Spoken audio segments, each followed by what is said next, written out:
टिकरी जनपद की ग्राम पंचायत चकेरी सहायक सचिव द्वारा आर्थिक अनियमितता की शिकायत लेकर पहुंचा ग्रामीण। बड़वानी कलेक्टर कार्यालय में आयोजित जनसुनवाई में ठीकरी जनपद के ग्राम पंचायत चकेरी निवासी शिकायतकर्ता द्वारा आज मंगलवार पंचायत सहायक सचिव पर आर्थिक अनियमितता करने के गंभीर आरोप लगाते हुए अधिकारियों से निष्पक्ष जांच करने की मांग की है। शिकायतकर्ता विक्रम सिंह चौहान ने बताया कि ग्राम पंचायत सहायक सचिव द्वारा पंचायत में आर्थिक अनियमितता बढ़ती जा रही है, जिसकी जांच कर कार्रवाई करने की मांग की गई। वहीं गंभीर आरोप लगाए गए हैं। JTV न्यूज के लिए बड़वानी से अमजद मंसूरी की खास रिपोर्ट। क्या नाम है? विक्रम सिंह चौहान। कहाँ से आए हो? ग्राम चकेरी। कौन सी जनपद लगती है? टिकरी जनपद। अच्छा, बड़वानी कलेक्टर किस लिए आए आप? बड़वानी कलेक्टर साहब के पास इसलिए आया हूँ, ग्राम पंचायत चकेरी में कई मात्रा में, अधिकतर मात्रा में राशि का दुरुपयोग हो रहा है। शासकीय राशि का पंचायत सचिव सह सचिव राजपाल सिंह चौधरी द्वारा ग्राम पंचायत चकेरी में शौचालय भवन का निर्माण किया गया, जिसमें 31,000 रुपये प्योर ब्लॉक के नाम से बिल लगाए गए। परंतु आज दिनांक तक सामुदायिक भवन शौचालय भवन के सामने किसी प्रकार का कोई प्योर ब्लॉक नहीं लगाया गया है। और वो प्योर ब्लॉक की जो ऑनलाइन फ़ोटो डाली है उसके घर के सामने की फ़ोटो है, जो कि रोड विभाग ने डाली हुई है। वो फ़ोटो इन्हें ऑनलाइन डाल के उसका पेमेंट 31,000 रुपये निकाल लिया है। ऐसे कैसे ये कम से कम 2022 से लगाकर अभी वर्तमान 2025 तक सचिव होने के बावजूद भी सचिव का वित्तीय प्रभार में है और लाखों रुपए का ट्रांजैक्शन निर्माण और इसमें किया गया है, जिनके जो है बिल वाउचर पंचायत दर्पण पर देने चाहिए, शासन का नियम लगानी चाहिए, ऑनलाइन करनी चाहिए।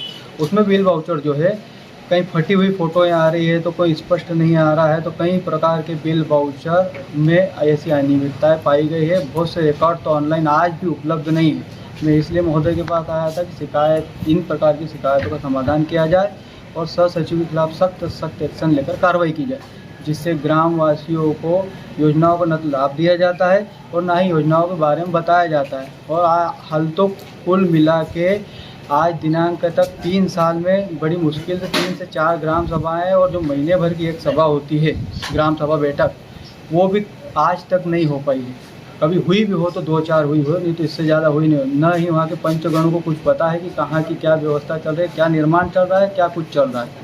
अच्छा, उनके हिसाब से सारी कुछ व्यवस्थाएं चल रही है। अच्छा, पूर्व में कोई शिकायत की गई थी आपको द्वारा? पूर्व में मेरे द्वारा मौखिक रूप से बहुत सी बार उससे बातचीत की गई कि भैया क्या है उसमें, ये दे दो, ये कागज़ में क्या लग रहा है, वहाँ निर्माण करवा रहे हो तो उसकी क्या प्राथमिकता है, आवश्यकता नहीं है वहाँ फलाने निर्माण की, ऐसा सारी चीज़ें। बाकी वो कहते हाँ आजकल, जबकि प्रधानमंत्री आवास सूची का भी अगर आकलन या अवलोकन किया जाए तो उसमें भी अनियमितताएँ पाई जाएगी। आज दिनांक तक बहुत से लोग हमारे गांव में भवनहीन हैं, परंतु ध्यान नहीं दिया जाता। अच्छा, सचिव क्या है कि गांव का है, गांव का होने के नाते लोग क्या एकदम शिकवा शिकायत करने में डरते हैं। कारण है उसका यार, गांव का रोज़ तो यहीं आना जाना, यहीं उठना बैठना, विवाद कौन करेगा। जबकि एक सह सचिव 3 साल हो गए सचिव प्रभार में रह रहा है। अधिकारियों द्वारा ध्यान नहीं दिया जाने के कारण ये स्थितियां निर्मित हो रही है।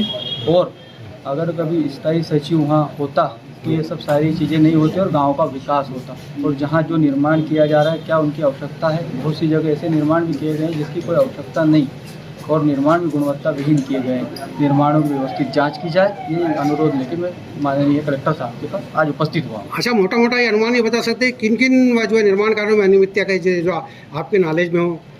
सीसी रोडों में है, सीसी रोडों में है, शौचालय भवन में है, मास्टर रोलों की व्यवस्थित जांच कराई जाए तो मास्टर रोलों में भी अनियमितताएँ पाई जाएगी, क्योंकि इनके परिचित लोगों के मास्टर भर देता है ये और उसको पैसे निकलवा लेता है।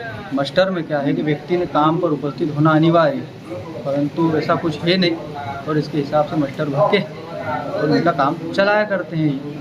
यहाँ जो आपने आवेदन कलेक्टर जनसुनवाई में, उन्होंने क्या आश्वासन दिया आपको? उन्होंने ये कहा कि हम जनपद सीओ महोदय को भेजेंगे और इस पर सख्त कार्रवाई की जाएगी। जनपद सीओ को ठीकरी को दिया था आपने आवेदन?